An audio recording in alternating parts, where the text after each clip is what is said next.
This is one of the rarest guitars we've had at the shop. Stay tuned to find out why.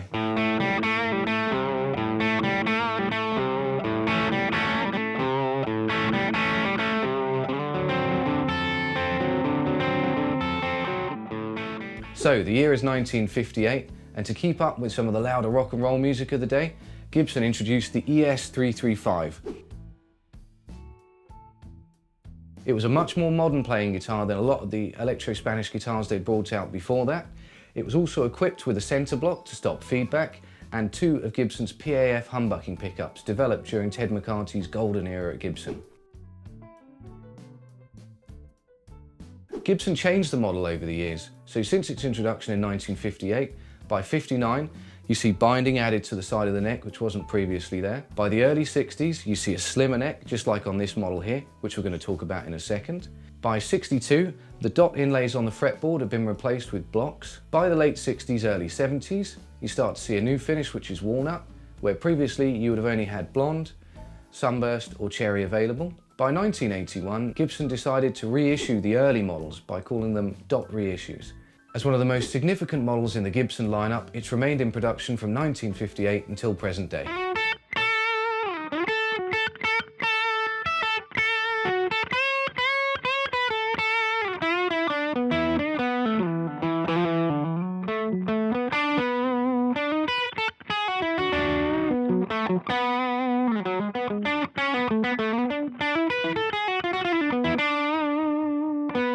This guitar is really important and special to us at the shop because it's one of very few guitars that the owner, Derek, has had for a long time.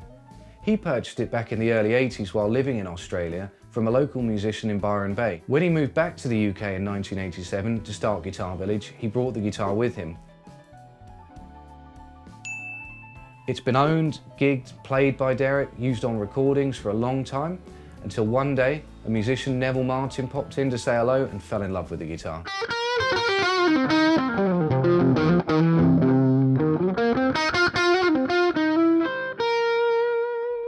Derek reluctantly agreed to sell the guitar to Neville on one condition, that he always got first refusal if Neville ever wished to sell the guitar.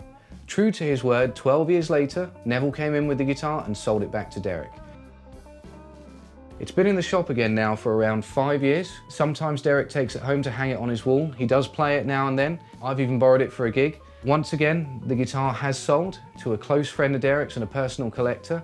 We know the guitar is going to be looked after really well, and we hope that one day it might return to the shop.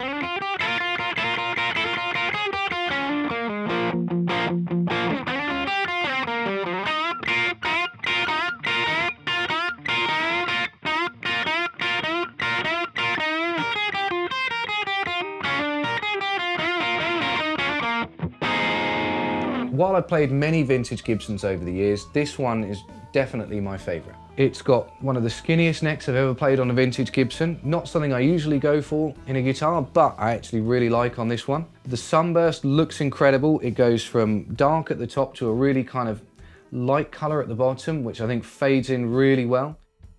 It's got a Brazilian rosewood fretboard, which has been kind of smoothed in and rounded off over the years and feels very played in, so it is a joy to play. The two PAF pickups are very well balanced, sound incredible on this one. There's some minor kind of patina on the hardware. There's some lacquer checking, which looks very cool on this. There's some really nice figuring on the back of the guitar and on the front.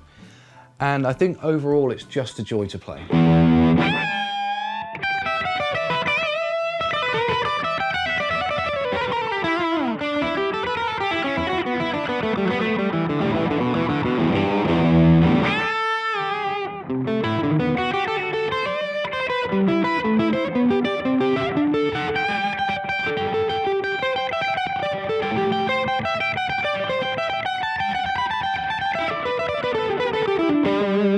The ES-335 has had many famous players over the years. Mr. 335, Larry Carlton, used one for a very long time, even has his own signature one.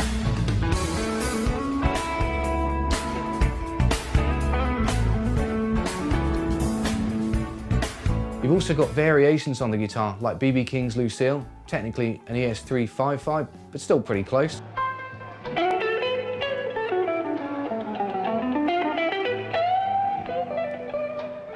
You have other variations, including the Trini Lopez, as used by Dave Grohl.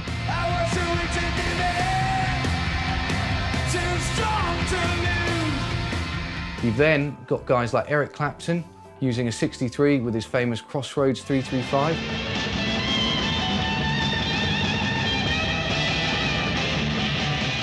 And also Eric Johnson used one on his recording for Cliffs of Dover, and occasionally live you see him playing one.